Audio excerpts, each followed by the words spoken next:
Russia takes a broader view of what it considers to be terrorist groups than the United States does.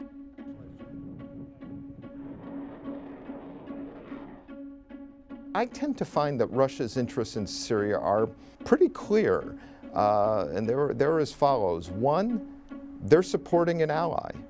Bashar al-Assad's government is under attack, first by popular uprisings and then by terrorist groups and other armed groups backed by countries in the region, and they're not going to let them fall. The Russians are concerned that if Assad fell, that you would either have a group that in power that included jihadists, who would be inimical to U.S. and Russian and other interests, actually, or you would have a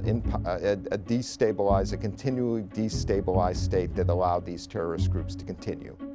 Two, there's a counterterrorism piece. This is what the Russians tell the Americans when we talk about Syria with them. They say Moscow shares Washington's interests in combating terrorist groups like ISIS and al-Qaeda.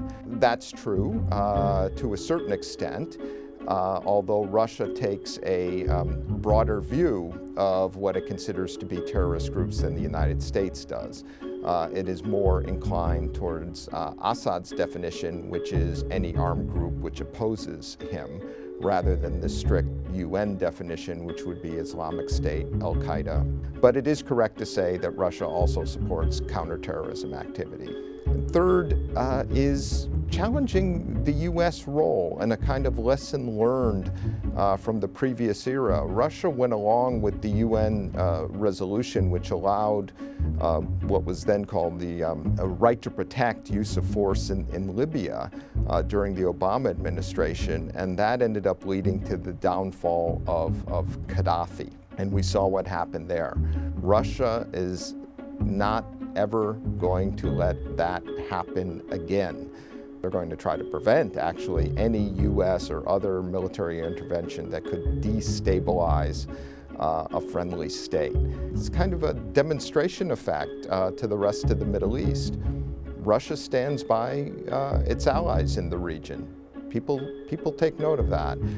When Assad was on the ropes, Russia stepped up with a substantial military power to keep him in power. The Iranians too, but it was the Russian initiative and Russian air power which has been instrumental in Assad's ability to hang on.